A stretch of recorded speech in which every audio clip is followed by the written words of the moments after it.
Hey guys. Welcome to day 4 of ATX. Are y'all having a good time?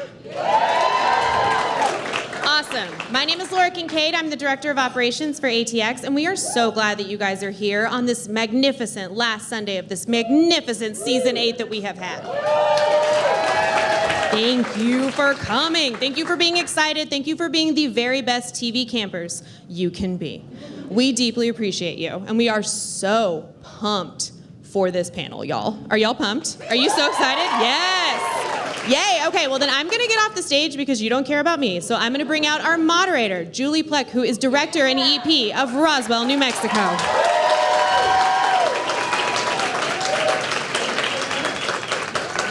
Okay, hello. Guys, thank you for coming out on a Sunday. I've had a Bloody Mary, so I feel very good about being here. If I'd had 6 Bloody Marys, we'd be having a whole different panel, but one is just, the wake up. I want to introduce you guys to our beautiful Roswell team here. I love to work with as many people as often as possible. And so the first person I'd like to introduce is somebody who we got to meet on the Vampire Diaries as the evil Dr. Whitmore, who was a torturous bastard. I then made him an intrepid reporter in the show Containment, and now he is Master Sergeant Maines. This is Trevor St. John.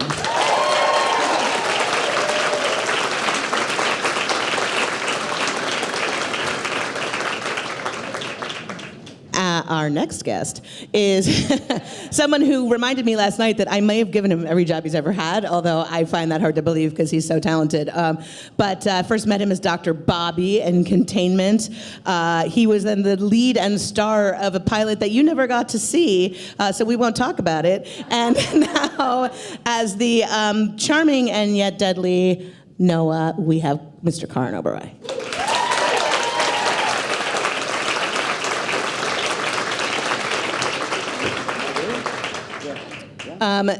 There's actually 2 people I've never worked with before, but we're not there yet because this next beautiful, beautiful person was actually in our 1950s flashback episode of the Vampire Diaries.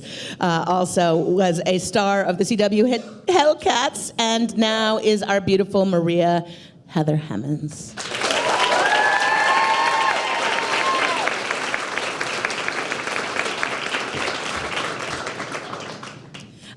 I had never had the gift or the pleasure of meeting Lily Coles before, but the day that we did is the day that it changed our lives forever. She actually beat people that I had worked with before to get this job. That's how good she is. Please welcome Lily Coles.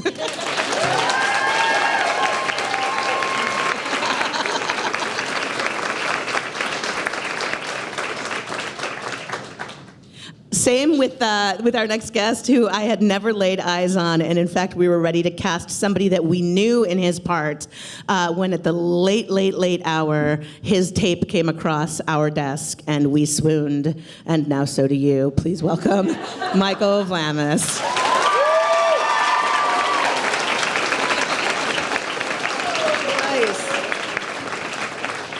And finally, somebody who used to do the job in television from the other side of the wall. She was a journalist. She covered the Vampire Diaries starting in season 1 for the LA Times and then ultimately zapped to it. She wrote some of the best coverage of the show I had ever read. She wrote some of the best tweets about life that I had ever read.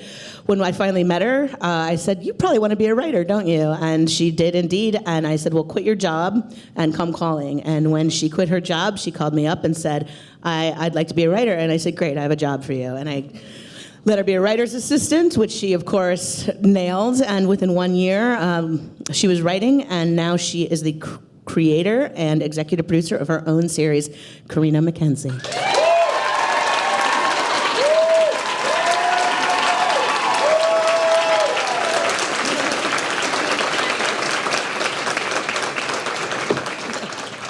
Always with the phone, always on the gram. So, all right, so here's the deal. Carina and I are going to kind of co-moderate this, but really what this is a conversation because we like to think of it as like a big dinner party. We have family dinners. Yes. It's part of our Roswell tradition, so welcome to the family dinner, everybody. So you guys are now at family dinner with us, although Vlam was like, well, then where's the wine? Which, it is only 1:35. But one of the first things that we did after we saw the pilot episode of Roswell all put together is we sat out on my back patio and we went around and I asked everybody to kind of like shout out a person to at the table and say something nice, because Hollywood is sort of an evil business and it's a competitive business, and working together on a show that you hope runs for 6 years, you want to find like a harmonious rhythm with each other, and so we thought, why not just start with kindness, and so that's what we're going to do here today. We're going to have a nice moment of affirmation, and I'm going to start. We're just going to go down the line, and I'm going to say that what I think about Carina MacKenzie is that this woman is a powerful, powerful voice. She is a kind heart. She has some extraordinary and articulate opinions, and she loves in ways that you should all be as lucky to be loved by her as a friend. So that is Carina, and I'm kicking it left. Thank you. Michael Vlamis. I've been giving Vlamis a hard time all weekend because he's an easy mark. But Vlamis is, I think, the glue that brought us all together and made us all feel like family in the first place. When we got to Albuquerque to shoot the pilot, within like moments of our first dinner party, Vlamis was telling us his entire life story. Like so many details. Which is shocking. So many details. And I had been... There's a reason. We got to share. Somebody get the white man a mic. Hold on, I was getting to the nice part. But I had honestly been like, okay, I'm going to go into this project and I'm going to have boundaries and I'm going to be a boss and I'm not going to be friends with the actors. And Vlamis undid all of that within like 5 seconds, because he's just the nicest, most giving and generous human being ever in the world. We watch every episode at his house with all of his friends, and we just have really just crashed your entire life. I love it. And you don't mind. I needed it. I didn't even know, so thank you. Actually, I did know. I needed a lot of help when I booked this role. I'm gonna kick it left again. We're just going left, right? Yeah. Lily Cowles. I have too many things to say about Lily, but I will just say that I don't think many people have a heart like you do, and that permeates all of us on set. And I know that the Michael and Isabel scenes were scenes that I cherish and look forward to, because I haven't met many people in my life who are as smart and witty and charismatic as Lily Cowles, and that comes across on screen, and I'm lucky I get to share it with her. Thank you so much. The money's in the mail. Oh. Thank you. I feel the same way. My favorite scenes are with Michael Karen. Besides my scenes with Maria DeLuca. Well, we live together, so we get enough scenes together. We have scenes. Heather and I, indeed, we lived together for the entirety of season 1, and it was the dream of my life. I'm so inspired by this woman. I can't even. I don't remember time. Living with you taught me so much. I truly learned so much from this woman. She's like the deepest, most soulful, funny, just like loyal friend. She's hysterical. She has the best taste in music. We would go on hikes together. I can't say enough about Heather Hemmens. We share a life. We share a life. And when you're ready, I will get down on the knee. Just tell me when you're ready, and I will give my life to you, truly. So, to many more years. Already wifey, you are. Thank you, Lil. Karan Oberoi. So much more than we bargained for, I'll tell you that, first of all. His personality alone was a surprise. He's really quirky. He's such a weirdo. Things you guys wouldn't know about. He's got all kinds of really cool quirks. And I loved seeing those come out throughout the season. But most of all, I was blown away watching him as an actor, the way that he took this role from something that could have been, well, not very dynamic, and he just mesmerized me, just brought me in.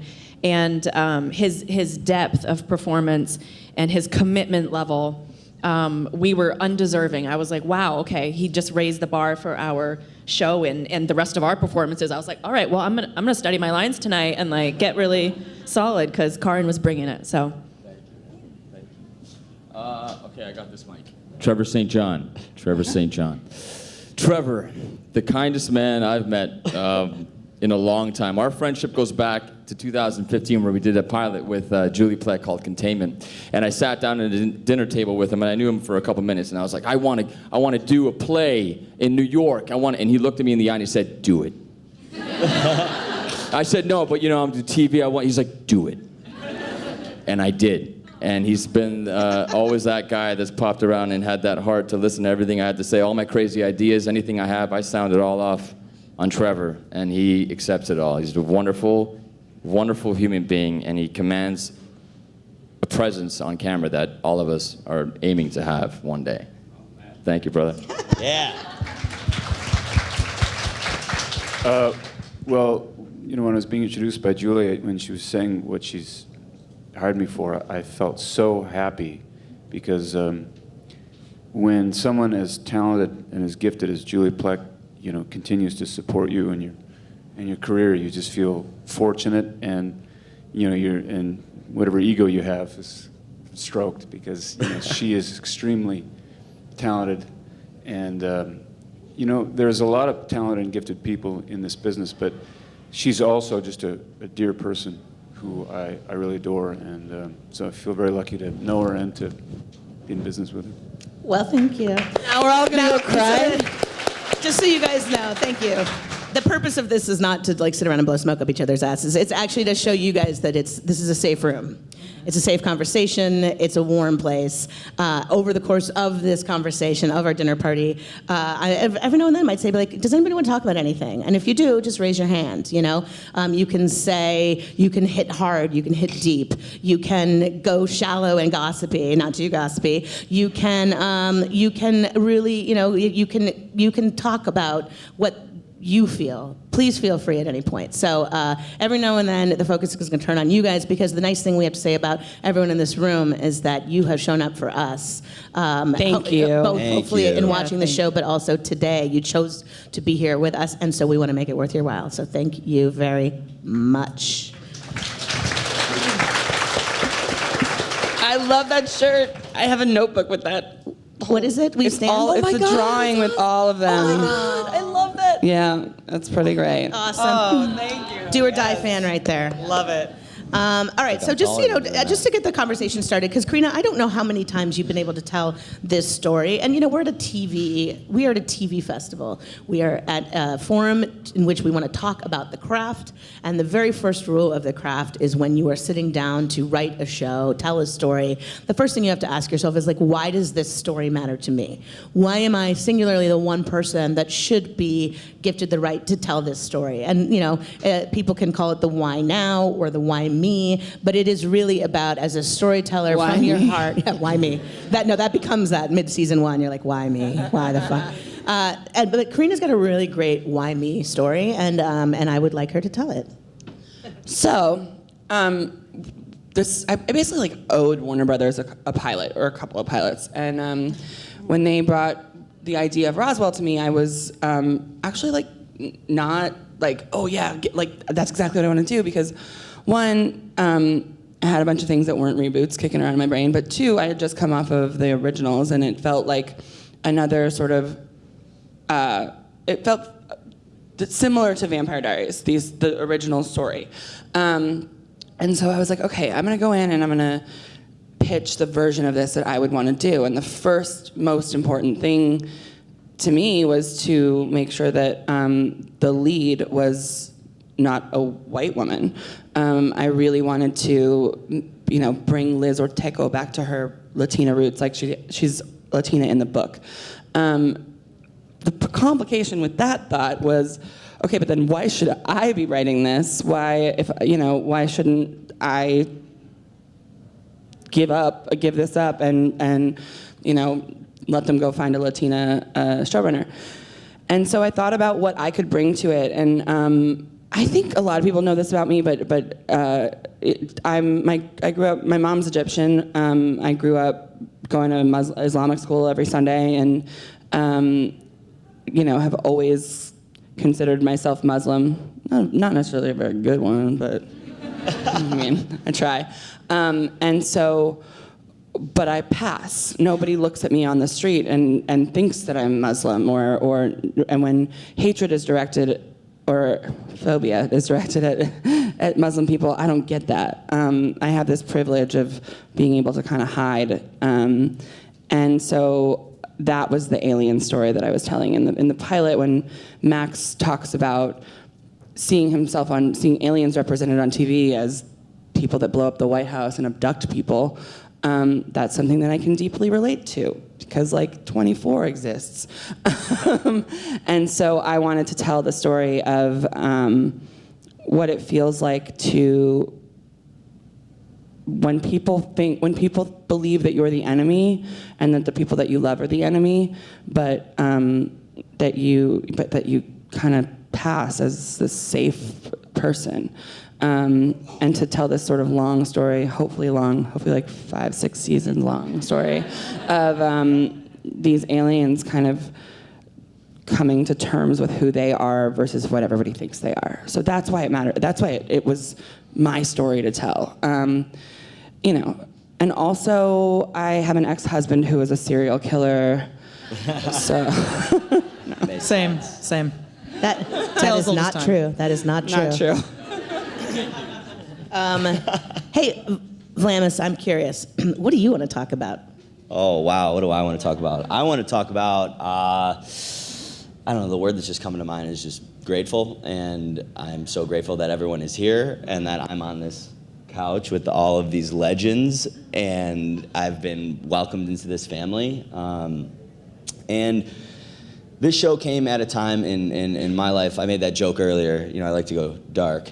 I made that joke about things not being that well, but I was really struggling before this show came along, and I was driving Uber and Lyft, and writing and just trying to hustle and take meetings and banging my head against my dresser every night before going to bed, just being like, why can't you figure this out? And I realized that it wasn't me that needed to figure it out. It was the universe and life, and I only could control what I was controlling. And then by kind of taking a step back and just being grateful, being happy with where I was, knowing that this is what I have to do right now. I have to be working these odd jobs that I don't want to be working, but still pushing, but letting things come to me. And the show came to me at that time, and it was last minute, man. The last minute, yeah. I was gonna move home. No, I would have never moved home, to be honest. I would have never done that. But no, it was really cool to go from being an Uber driver to being up here, and I'm really grateful for that. So thank you. And you have the minute we met him, had that phone in his hand and was doing it for the gram, right? And what is it about social media and you? What? It's like this. He's walking through the streets of Albuquerque, which are dark and scary and full of scariness. And he's like, hey guys, it's me, Vlamis, just going to find some Jimmy John's late at night. I don't know if I'm gonna survive this trip, but what's up? Making Roswell. And we all died and just fell madly in love with him. But you've really created a fan engagement for yourself, and I think obviously if I were a fan of yours in my teenage years or yesterday, I would be really grateful for that. So talk about what made you just decide to be an Instagram personality. I think with what you spoke about earlier, just me being so open, I don't think of myself as an Instagram personality. I post the stories quite often, but I mean, I put a lot into each post, and it gives me a lot of anxiety, and I don't want to do another one in 3 days because I have to think of a witty caption or a stupid location to tag, and so that's kind of why I'm I love it, but also I'm just I hate it at the same time. But I love sharing experiences, and I love storytelling. Sitting around just kind of throwing stories back and forth is one of my favorite things to do, and I've always lived my life in a way that, when you should do one thing, you would do the other for the story. So I always kind of do the other when everyone's don't walk to 7-Eleven in Albuquerque at 1 a.m. alone. I'm but what's gonna happen? So I like that, and a lot of the times I do that, and you share those stories, and people don't even believe you. And now with social media, it's just yeah, this is happening. Here we are. I was here actually on the lake a couple of years ago, and I saw a sign that said, if it starts with "Hey y'all, watch this," don't do it. This is a living embodiment of "Hey y'all, watch this." I think also public humiliation is hilarious to me. And I love putting people on blast on my Instagram and filming my roommates and my friends because I love when they make fun of me. And so social media, we just have more people to make fun of each other in front of, and I really appreciate that.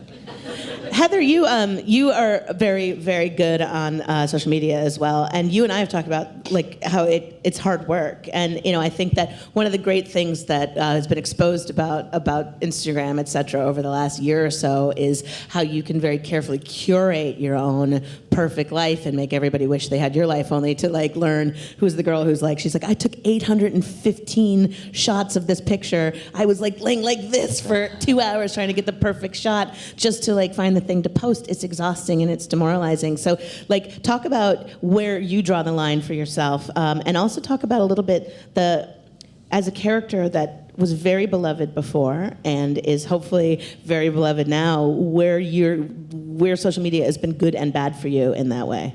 Well, I'm pretty lazy with my social media because I over-censor myself. So everything you see on my page, don't believe it. It could be weeks old. Like, honestly, even the stories I post, they could be weeks old because I like to live in the moment, and I'm not someone who like uploads things right away. I'm always like, has this bitch been on vacation for 4 months?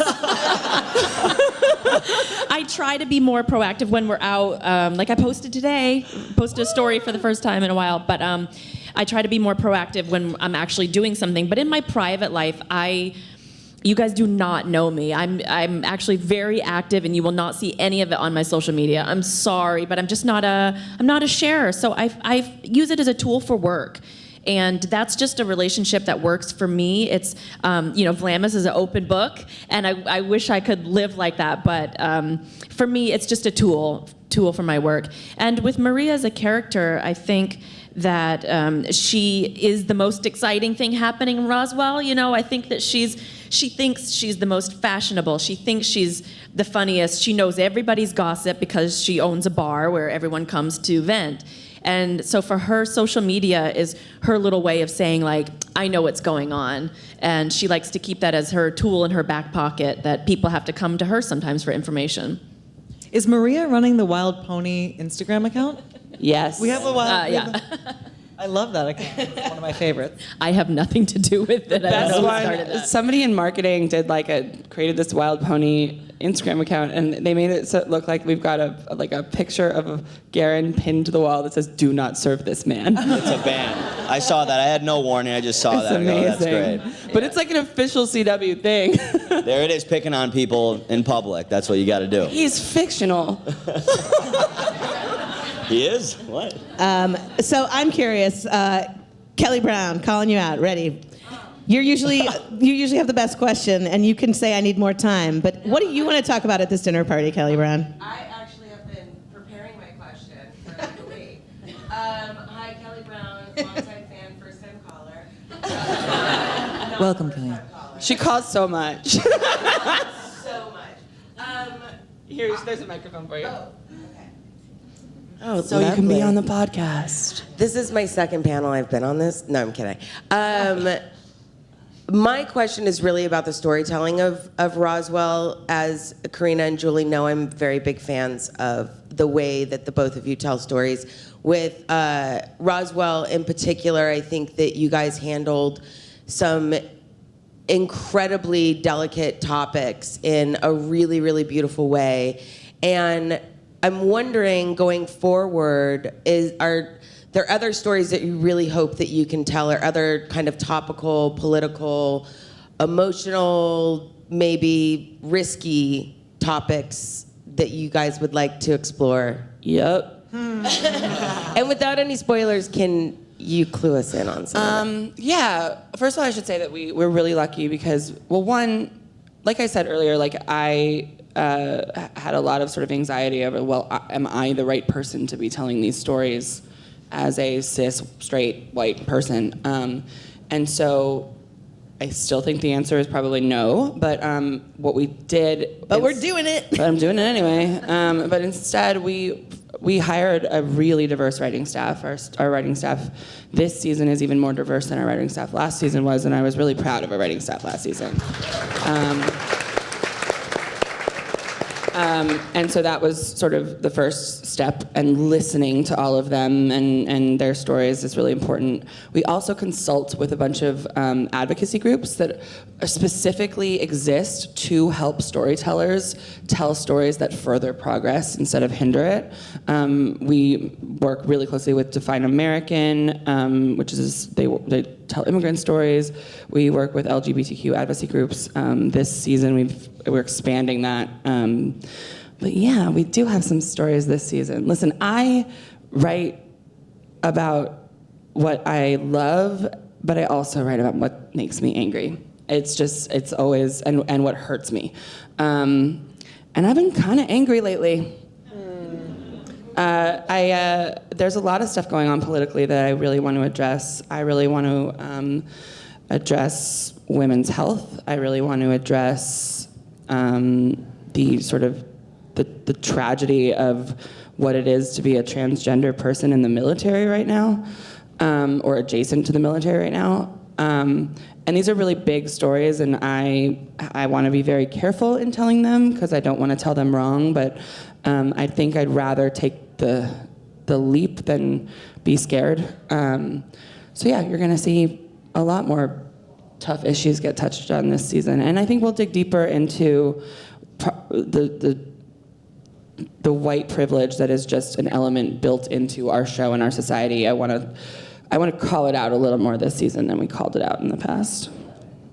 You know, Trevor, one of the most vivid scenes in the whole season for me was when Maines caught Alex and Michael together and took a hammer to Michael's hand. And, you know, talk about you, you're a father of a son, and you are a good person, and talk about what you have to do to bring something to that and how that made you feel.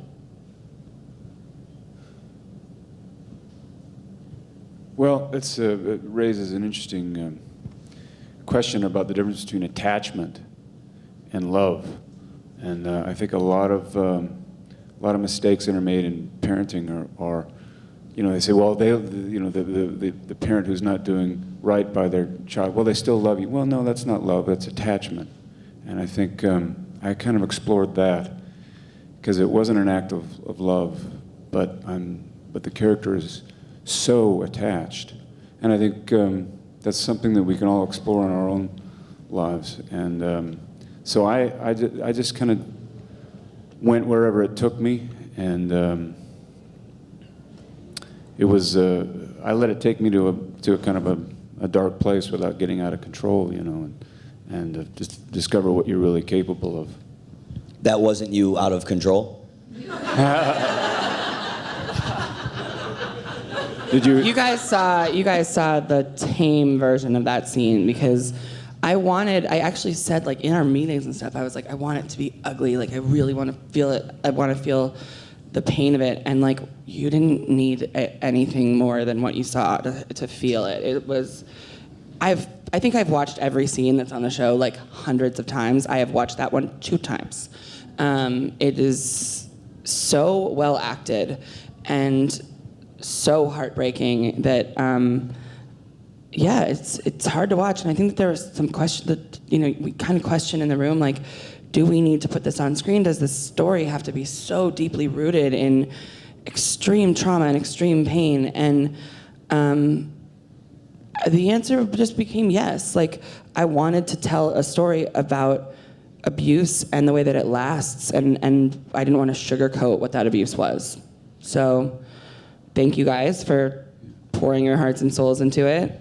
Thank you. I'm sorry about that. Vlamis is still traumatized by it. I'll never forget that when I read it, I thought, oh, I can't wait, man. This is going to be something. But what I mean, of course, is that since it's fiction, and that's one of the beauties of being an actor. It's probably why I did it in the first place, is that the safety net of the fact that it's not really happening, and so you can do anything. You can be as unlikable as you want. You can be as big a jerk. You can be evil, and there aren't really any consequences. Not really any. real consequences. And Yeah, no, we still invite him to dinner. I was also, just to continue what you were saying. Did I lose my train of thought? Attachment and love. Oh, attachment and love. Son. Oh, that's what it is. I was thinking about so much parenting now. I don't know how many parents in here now. Yeah. I've been dealing with this myself a little bit. Is so much of parenting is trying to have your child appear in public or whatever, so they reflect you well. And I'm really struggling with that and making it not so much about me. And I think that I'd like to explore more of that and try to do that a little bit more and say he's his own person. He's not necessarily a reflection of me, because that's what happened with, I think that's what happens with Sergeant Maines, is that you will not, this reflects poorly on me. And that's at the heart of all mistakes in parenting, I think. Nice, true. And what a great journey for Maines to ask himself, can I be proud of this person who I am not proud of because of my own beliefs and my own issues and My own issues. Yeah, my own issues. But might be latent. yeah. Yes. Oh yeah. Ooh. Character plot twist. Speaking of abuse, it's Sunday. Happy Sunday, everybody. But one of the things that I really enjoyed was obviously, the relationship between Noah and Isabel, and the plot twist that came about when we realized he'd sort of been inside her mind and co-opting her being.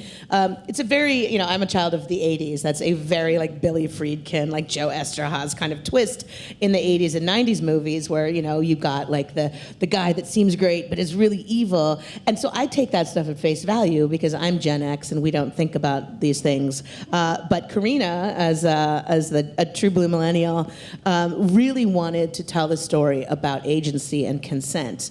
And Karan, you starting the season playing a loving and supportive and doting husband, only to become basically a gaslighting. Why don't you and Lily talk a little bit about what it makes you feel about relationships between men and women, and what it made you feel like to play that kind of person? It was hard. That was such powerful stuff. I'll never forget filming that scene with you where and a lot of it was in special effects, and it like was such a short little clip, but for me it was probably like the peak of the season was that scene where I find out in the mindscape that and like when it hits Isabel that her husband not only has been in love with someone else but was using her body to commit these terrible crimes that she not that long ago realized that she did. By the way, that was also a tame version you saw, because what we filmed that day, Lily put up it. Oh man, it's hard. It was a hard day. I'm like getting emotional thinking about it because Karan brought it. You mentioned abuse, and it was like he had to go there, and I'm not a fan of that in any way in real life. Karan is a very gentle man. So to do that scene with Lil, and she's incredibly brave and supportive and allowed me to go. What we filmed was crazy. I mean, we went. Yeah, you invaded some space. Yeah, I did, and it was hard. And it was very hard to do that, but with such a supporting person next to me, just saying, go, go, go. I could go bigger and bigger and bigger to tell the truth, because that's our job. Yeah. First and foremost, is to tell the truth about the person. Never mind how I'm gonna look. I'm not that bad a guy, right? Noah's not that bad, right? Oh, wow. Yeah. Right? Raise your hand. Noah's a good guy, yeah? Just me? Oh, just me. Okay. I'm sure that you guys felt the same way, like you were so grateful Yeah, it was his roommate. Trevor. It was horrible while we were shooting. I'm talking about the I love hammer scene, but in a strange way, it's like you need your scene partner to take it to a place that's absolutely horrific for it to be, what you want it to be. It's like it's a very difficult thing, but that's the both gift, Karan right? and Trevor were really prepared to bring it to this place that allowed, I think, both of us to then just have these terrible but also really powerful experiences. And there was this evolution, I mean, I hate to say that, but of the woman on this show. Most shows you see, not most, but there's shows that you see where women are placed usually secondary, or they have to make excuses for things they do. Isabel was not coming home that night, but men do that all the time. You know what I mean?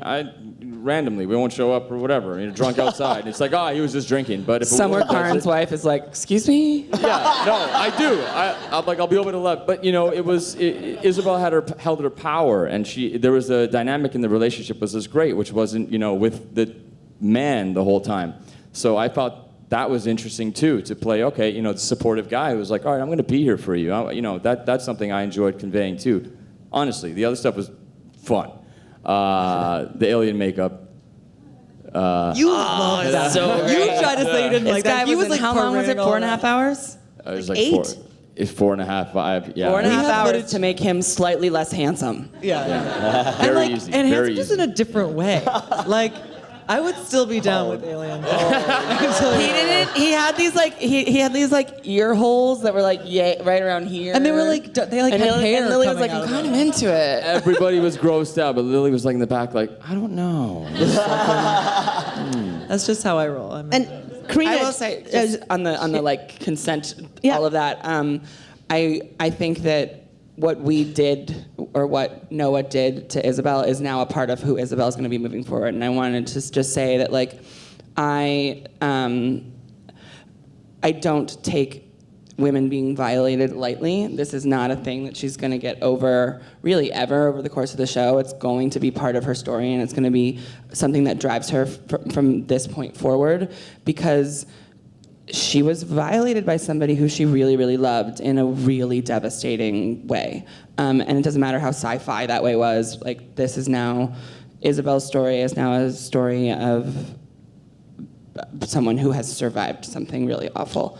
And we're excited to get into that next season. I'm very excited. Lily and I have like long phone calls about just like dreams for Isabel. And We sure do. I know I call him like, hey, do you have a second to talk? I'm just walking in New York for the next hour and a half. Is it okay if I just talk? I'm like, my phone battery is dying, but hold on, let me see if I can like plug into the wall and then sit like this, like attached, because I love those conversations. We're like, we got some things to say about I Isabel. get very excited. But Yeah. it's a lot. Yeah, it's a huge place for this character to now have to grow from. And I think about like a tree getting hit by lightning or something. That tree it informs the way that it grows. And so, yeah, this is not something that's like, oh, when is Isabel over it? Or does she get over it? It's like, there is no getting over changes something her. like that. It just changes the way that you grow and what you become. And I'm really looking for, even though it's horribly devastating for this character to have had to have gone through this, I'm looking forward to seeing what it means for Isabel to be able to now kind of come from a new place inside of herself and to have to grow in a new direction. And I think I think the next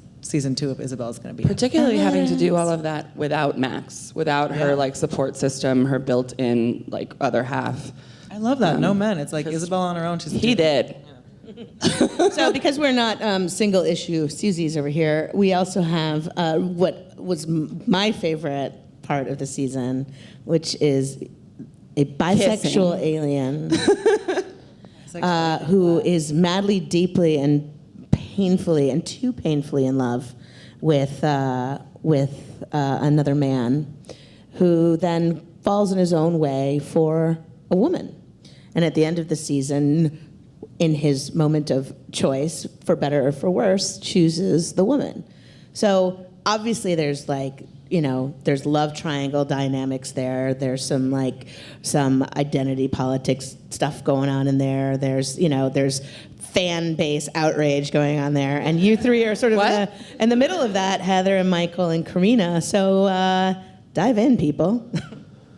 Well, that scene was directed by the one and only Julie Plec, and so And it was your last scene. that was her last scene, and it was just such a great moment in the story and behind the scenes that, for me, was one of the highlights of the season too. And we wanted that moment just perfect where they come together, and I was really happy with the way that came out. But it was a long journey over the season of like, will they or won't they? And there's all these obstacles. She had to talk to her friend Alex about it and check in, and it wasn't a go. So, she backed up. And there's a lot of things that brought them to that moment, and it was really fun. We don't know how it's going to go on and if it's going to last, but getting to do that one scene where they finally connect and say, okay, we're connecting, was really beautiful. Yeah, I have one story to share from that finale kiss, and it was a long day of shooting.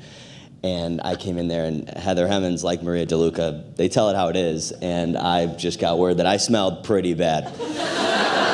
And I think it was me, Heather, and Eva. This is Eva McKenna, who's one of our writers, and we were all like, "Oh, Eva!" And we were all kind of like, Well, but the reason why is he had been on this, was it the protein diet? What was it that day? We're gonna get into nutrition now? Well, no. Here's the thing is when you eat nothing but pork for weeks straight, it's gonna come up through your gut and out your mouth. And if I have to kiss you, I mean, it's fair to be like, hey, maybe anyway, eat some guys, fruit everything's today. really Like- sexy on set. Yes, very sexy. Remember when we kissed in the desert and I think I headbutted you? It was a mouth butt. Mouth butt. I got a fat lip. I got her good, yeah. But no, it was it was, that love triangle was like, it was exactly what I needed in my life too. Everything you guys gave me is exactly what I needed. And maybe it's only because I really believe in art imitating life, so I make my life to work for my art sometimes, which is not healthy. Yeah, it's not healthy at all, but for some reason that keeps happening. And, you know, I had a lot to say about relationships and lost love when I booked this show. So to have two people to share that with was amazing. And to have one just rooted in pain, and the other rooted in... Lust. No, way more. But just hope, I think. And I got to play both sides of the spectrum. And not a lot of people get to do that. And the fact that you guys trusted me with that and you gave me so much to chew on all season was, I mean, it was a blessing. And I'm so happy I was bisexual. As you can tell, there was as much behind the scenes as there was in front of, you know, what we brought in front of the camera. I mean, even just the stories of our botched kisses. Right. It's like, that's all behind. But what came on screen was really satisfying. But I think that speaks to how much fun we have as a cast, that there's many stories playing out from what you get to see on screen. What's funny though is like she said, I directed that kissing scene. I also directed the first kissing scene in the pilot between Michael and Alex with the Mylar, which is like still the highlight of my entire career is that scene. But you know, I like a good kissing scene, and I know what it takes to make a good kissing scene look like a good kissing scene, and so it was so important for me to get that scene right. But then when I watched the episode, and there was like Tyler Blackburn sitting on the trailer steps waiting for Michael, I get to that scene, and I was like, no, don't choose her. Like, I had this visceral fangirl reaction. No offense to Maria, but I was very upset watching it, and that's what I think, you know, the point is. Listen, and so guys, let's talk about it. Break it down, Carina. I'm not always trying to make you feel good. First of all, honestly, in my head, there's 4 or 5 seasons of this show. So we are, when we talk about like, this wasn't an ending by any means to anything. It is a chapter, and I'm really excited for what Michael and Maria bring to each other next season, and for a little bit of joy brought back into Michael Guerin's life. We have not seen him in a place of joy on this show. You know, maybe the closest thing was watching Maria sing and dancing, but like that's not where he lives. He carries his pain on his, like, outside of his body. He hauls it around with him, and I like the moments. You know, we always say Maria DeLuca doesn't need a savior. She's her own savior every time. But what she does need is maybe somebody's shoulder to cry on at the end of a really fucking bad day, or somebody to show up and be there for her and keep watch while she sleeps. And that Michael can do. And he doesn't have to be his brother. He doesn't have to be perfect. He doesn't have to be a guy who doesn't steal copper wire. He just needs to be there, and it's something that I think feeling needed in a way that Alex has said over and over and over that he doesn't need him, is gonna be a really good thing for Michael, especially because he's been through like a really dark thing too. I mean, talk about what Isabel went through, and then what Michael went through, and then their brother's gone. The guy who's supposed to have the answers is gone. So when we launch season 2, everybody's in a place where they need a little something different. But what about Alex? Alex, first of all, he said come over tomorrow. He didn't say like 10 a.m. Right, yeah. Did So he even have coffee? Alex didn't have to show up early. Has he met Michael Guerin? One, and we are going to pick up very quickly in season 2, and realize that Alex had a reason for coming over early, and it might not be the reason that you think it is. Oh, dang. Anybody have something? And he'll be fine. And also, like, if Michael's gonna have a sexy love interest, probably Alex will too, you guys. I'm not What? an asshole. What? One true pair. Dinner party. How's the wine? Hand over there. Hi, my name is Lori. I love this show. I work for the Muslim Public Affairs Council, but I'm making this comment as a twin. And I'm so impressed, and I told Carina this, I'm so impressed with the nuanced portrayal of Isabel and Max and their relationship, and how, not just their relationship and bond with each other, but how that affects their partners, their relationships with their partners and their love interests. And I wanted to know how you got to that level of nuance, because I've never seen that as a twin on screen ever. Oh, that's so cool. That makes me so happy. When Nathan and I met, I don't know, we asked them to sleep in a womb together for about... yeah, we curled up for like 9 months, and then there was the psychic bonding experience. No, I don't know. When I met Nathan, there was just something like kind of simpatico about us, and when we first started working together, he's like, you know, there was just sort of a natural bond and intimacy that I think happened, and then you throw this one in, and I guess he was like fine. It was like, but no, somehow like the three of us all really gelled together very quickly, I feel like, and the love that is there between Isabel and Max is just, it's so powerful, and I guess we just were kind of thrown into it really quickly. You know, in television, you don't get a ton of time to really, like, it was the same with Noah and I. It was literally like, hi, hello, nice to meet you. Lie down on the bed. Okay, I'm just gonna hop on. So, do you like ice cream? Or, okay, like, now be quiet. Okay. What's your name? Yeah, hi. So you don't get a ton of time, but I think part of it was casting. You know, there was like, it was well cast in terms of somehow our chemistry just really worked together, and then the writers do such an incredible job of writing this really. Yeah, I think I have to give all the credit actually to the writing, because it's so $20 nuanced. in the mail. Yeah. I could use it. Because I'm paying Vlamis $20 for my design. I need it. No, I think that the writing is like, it's at once funny, and you know, I love all those moments where there's the fun thing that, like, they clearly have this banter that's been going on for a long time. You know, Isabel more than anything wants to see her brother happy, but I think it's so complicated, you know, because she's also so codependent on him. But the writing, I think, just captures this. All of the vicissitudes of what it means to be a sibling. So you have like, I hate you, I can't stand you, Ivy I love League. you. I was like, What the fuck is a vicissitude? I don't know what it means. No idea. it's a twin thing. I'm really glad that we can be representing twins up there, and I'm so happy for that. To be honest, like, I'm a huge Supernatural fan, which is a show about two deeply, deeply fucked up codependent brothers who, like, are pushing 40 with, like, very nicely, by the way. But spend most of their time, like, sleeping in the same motel room, which you're not supposed to do when you're 40. And I wanted to sort of tell our version of that deeply codependent story, where it's like Max and Isabel are each other's greatest support system and greatest asset, and they, more than anything else, hold each other back. And that relationship, I think, is a big reason why they haven't left Roswell, and they can't walk away. Because as much as one of them might want to walk away, they also are so afraid of being left behind. It's like a really deep FOMO thing happening. Heather, what's on your mind?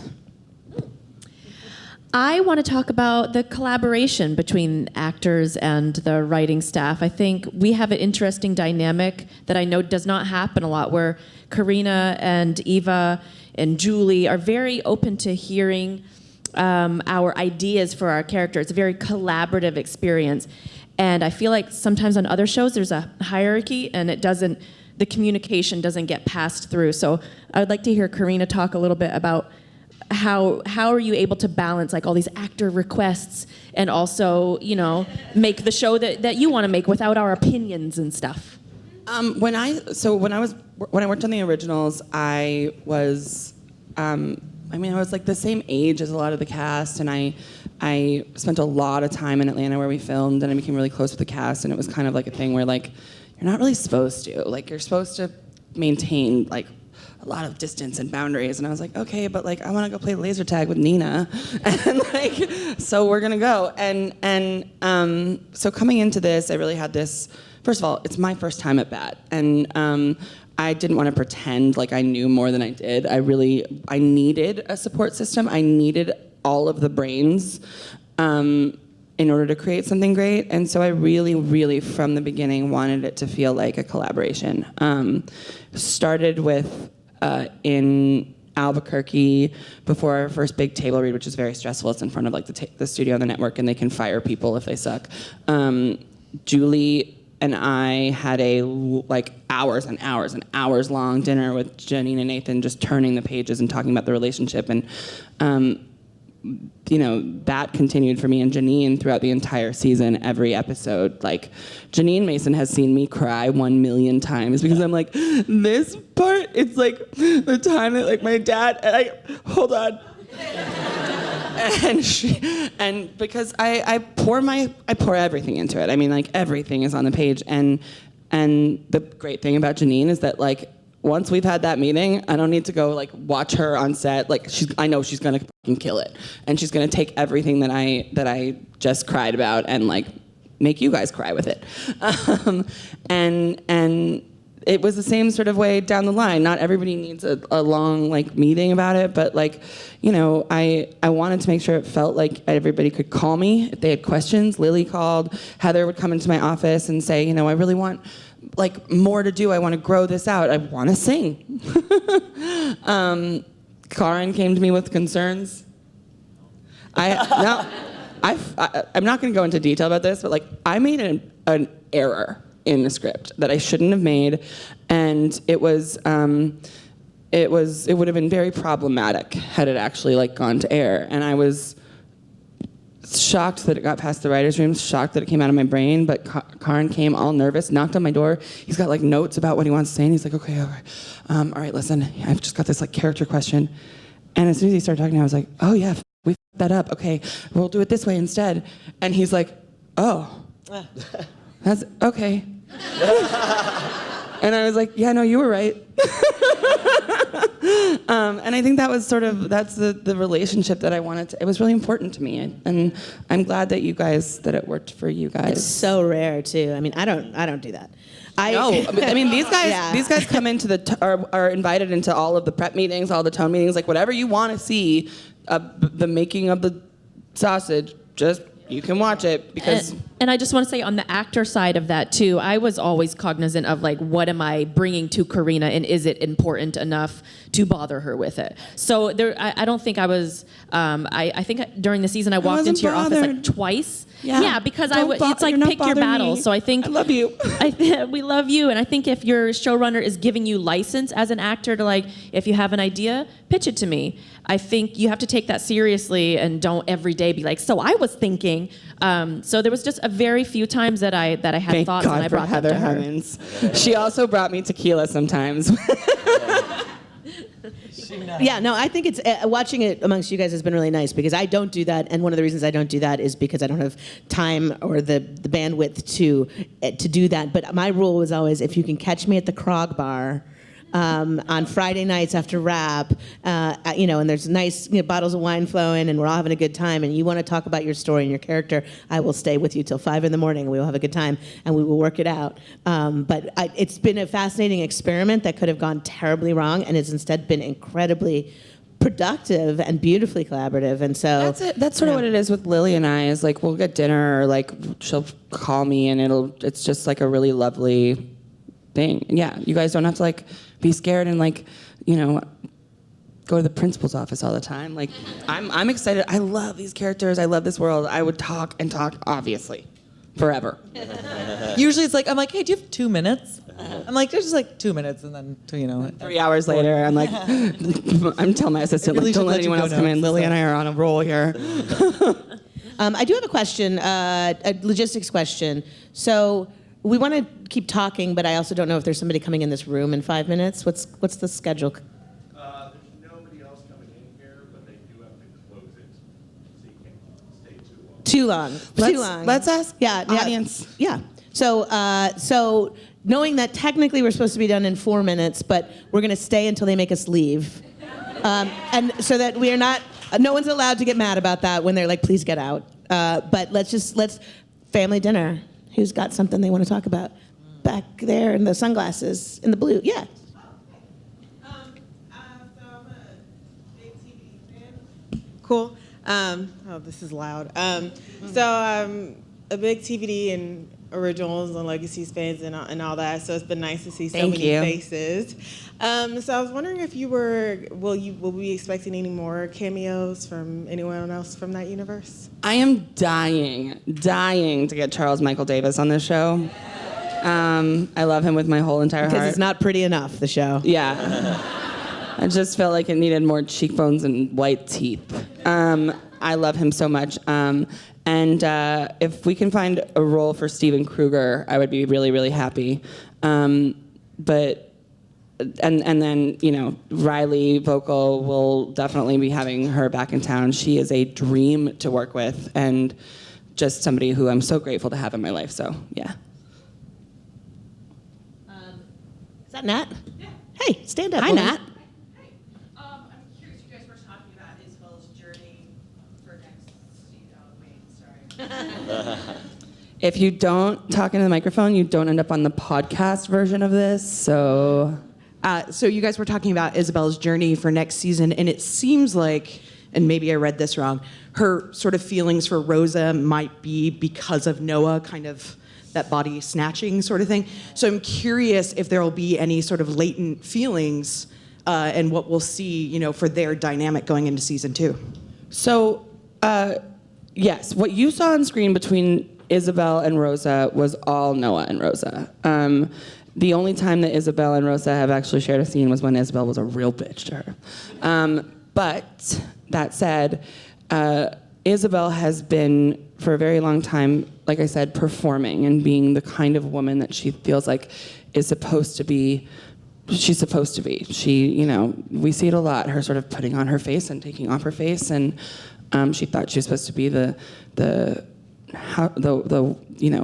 loving wife with a lawyer husband and a nice career, and now she's not so sure what she's supposed to be. So I do think we're going to see Isabel explore her sexuality a lot this season, but not necessarily with Rosa, but maybe. I'm definitely hoping for, I'm ready for Isabel to explore what she is outside of this performative thing that she's been doing for so long, her entire life. I think Isabel, it's like she doesn't know really what she is. She only knows what she's not and that she's pretending to be. So she's like, look, what a good impression. I think she's done a pretty good job of pretending to be this one thing. Yeah, she's been doing an impression of a human in her entire life. And she doesn't really know what it means to not, what is she really? So I think it's super effective that we don't have Max and we don't have Noah, and so she's in this vacuum now, and I'm hoping that Rosa. I know that Rosa will definitely inform that. I also kind of, I could be wrong, but I kind of do aliens care about genitalia? I know. They have it. Does it matter? I'm trying to figure it out. I'm asking you guys what you think, honestly. It doesn't, no. My head just went to a strange place. So, back right in front of the camera on the far edge. Yes, perfect. So, question for Carina. Kind of a few questions, but they're related. Grab the mic. So, 2 questions for Carina. You were talking about writing experiences and identities that don't necessarily match yours. So the first question is, how do you make sure that material is as specific as it needs to be? And the second point is like being Arab and Muslim, how much pressure do you feel to center the experiences of Arabs and Muslims, considering that like the narrative right now on TV is not what it needs to be? Great questions. Really good questions. I really lean on other writers. We have, a lot of people in our writers' room that are Latinx. I never know how to say that properly. And we have, this season, we've got people who are on the path to citizenship in our writers' room. And so I asked a lot of questions, and I also, Tyler has been a great help when it comes to talking about telling this story about a bisexual man. Janine has been a great help. Janine and Trevino, and actually Trevino's dad came into my office and we had a chat to talk about the Latino experience in southwestern America right now. So I try to hear as much as I can, and then it's not that hard to make it feel specific because these characters are very specific. Like Liz's story is going to feel different from Kyle's story, just because the characters are they approach their world so differently. And I have yet to write a Muslim character on anything, so I feel a responsibility as far as like the trajectory of my career. I said this in the panel the other day, but like my biggest goal is to write a family dramedy that is about a family that looks like mine, that is very multicultural and very much an immigrant family. My grandfather is hilarious, and I don't understand why he wouldn't be like everybody's favorite character on television ever.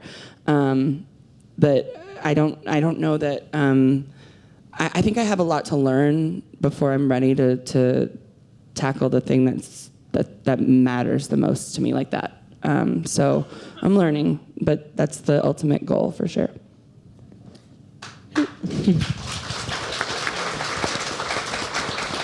Who's next? Second row. Mic's on its way.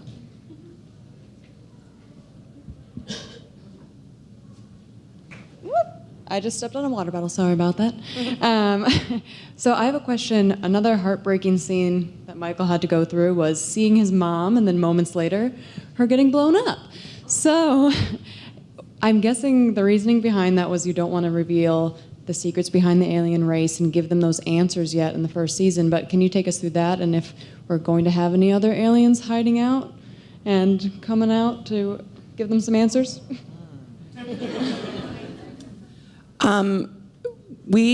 When that scene came up, I knew that we're going to see Michael's mom young for like a brief flash.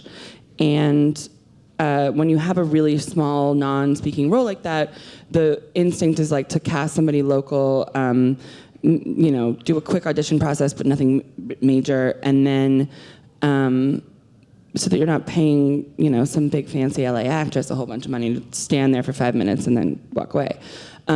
I didn't want to do that. It was really important to me because, spoiler alert, season 2, we're going to spend a lot of time in 1947 seeing what happened to Michael's mother and some other mothers between the UFO crash and when they actually got grabbed and put into Caulfield. So that's why we cast speaking of casting people over and over, that's why we brought in Kayla Ewell, who actually has been doing a ton of work at the border. And so she's really excited to tell a story about a woman who comes here as a refugee and gets torn away from her son. And we're gonna really, hopefully, do that justice next season. Great. Anyone else? Oh, I'm staring right at you if you can tell it's you with your hand up in the altar top. Hi. Could you talk at all about the adaptation process, especially with a book series that's already been adapted to TV once, and also telling a different story with characters that already exist? Read once, put away. I read the first Roswell High book, and then I never thought about it again. And that's not to say that it's not great. Obviously, it's great. It's spawned 2 television shows. But I really wanted this thing to feel current. I wanted it to feel like it was mine. And so what I did really was I looked at what I loved, the sort of the core of these characters, the morality that exists in Max, the sort of spark that exists in Michael, the duality of Isabel, and I then just made them my own, and tried to stick to their races as they were in the book instead of white, making everybody white. Anybody on this side of the room? I realize I haven't been looking this way, so I don't mean to overlook you. There you go, perfect. Sippin Sisters podcast. Yeah. Oh, wait, give your podcast a shout out, please. Oh, we have the Sipping Sisters podcast, and we're 3 sisters who sip and talk shit about TV. Amazing. Yeah, I highly recommend it. I love it. Carina has a great episode with us, actually. So my question is about the landscape and being in the desert. And it was something that stood out to me, just about the visuals and like the beautiful lighting and that campfire scene and the airstream and all of these, like, it adds such an element. I grew up in the desert, so it was very important. So I'm wondering if that's a character for you all that you incorporate, what that's like. I mean, it's so extraordinary that you don't need anything. You need a camera, you need an actor, and you need words. And then you just shoot, and that is the truth. Now, with that comes the occasional massive lightning storms that shuts your set down for 30 minutes every time there's a lightning strike. 30 minutes? Yeah, well, no. Well, every time it strikes. 30 minutes, yeah. The lightning strikes, shuts you down for 30 minutes. All electricity has to go down, all vehicles, everyone has to go to safety. And then you have to wait 30 minutes, but if at minute 29 it strikes again, you have to wait another 30 minutes. So you can lose an entire day of your life just sitting and waiting for the lightning.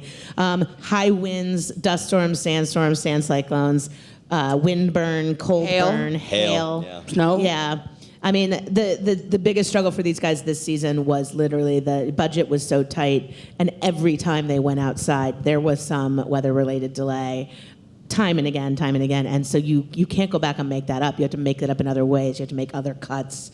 You lose other things, and so it's a constant battle, just trying to shoot all that scope and beauty as often as you can, because that's what makes the show so distinctive. But knowing what you're getting yourself into, plus altitude. I mean, it's cold. By the way, cold. The scenes in the end where with the lightning and the rain and Max, frying Noah. What? Whiskey. Yeah. Well, no. No. It was, I think, like 15 degrees that night, and we were like, anyway, so Nathan, can you just go stand in that rain for 4 hours? Yeah. Love we you. We were wearing wetsuits. We all had wetsuits on underneath our costumes. There was like a warming van. Yeah. Karen's stunt double's body temperature dropped below what was safe, and we had to pump the brakes for a while. I mean, Cody Banta, who is phenomenal and somehow has better hair than Karen. It's crazy. There was an amazing, on episode 110, we were I come out of the pod and we're like, let's go have a picnic.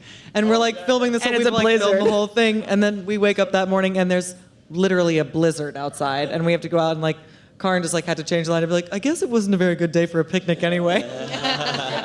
But we had to, it was 5 in the morning and it was 15 degrees and your face freezes and you're like, is this, am I doing that? Am I acting? Is this looks right? And you're crying. All right, well, guys, listen, there's one thing I want to end with because, like I said, I started with saying this is a festival about the craft, the process, and about telling stories and becoming a storyteller. And all of you that are here, whether you want to work in the business, whether you already do work in the business, whether you have no desire to work in the business, but just yourself are a storyteller in whatever way you decide to tell stories. Insta stories. What? Like Vlamis is Insta stories. Yeah, like Insta stories. I want to just point out someone who's sitting here with us who is our friend Eva McKenna. Eva! Eva. And Eva's story is that she was an office PA in Atlanta. She's from Atlanta on the Vampire Diaries in early seasons. And she was just, doing the copies and getting the coffee and was always a poet and was always a writer and jotting down short stories and funny jokes and great tweets. When I would go to the Vampire Diaries set to interview people, they would assign Eva to watch me and make sure I didn't steal scripts and read spoilers or stalk Zach Rohrig or anything weird. And she declared her intentions, which is the advice I always give to everybody. It's declare your intentions. What do I want? You may not be able to get it right away, but if somebody knows what you want, then you're always going to be in their mind when those opportunities arise. She said, hey, I'd really like to be a writer one day. And somebody heard her and gave her an opportunity to then be promoted within the walls of the Vampire Originals universe. She went on to be an assistant to the producer of the originals. And then somebody heard her again and said, hey, if you're in LA, you can come work in the writer's office. And she came and she moved her whole life to LA and was the assistant to Michael Narducci on the originals. And then she did such a good job at that she was then able to be the writer's assistant in the last year of the originals. And wrote a great episode. Unfortunately, had to... No, never mind. That's gossip. And then when Carina was able to get Roswell picked up, Carina hired Eva for her first writing job. And now Eva is in her second year as a writer on television doing 10th year producer epic level work. And she's so good. And she's so good. So we're proud of her, Eva. Good. But But the lesson is... The lesson here. The lesson is to decide what you want and say it and tell all of the people that could be the person that, thinks of you and gives you a spot and a chance and an opportunity. So yeah. Wherever you are in your life, be proud of what you're doing. Declare what you want and go out and get it. And thank you all for coming. Thank you. Thank you. Thank you. Thank you very much.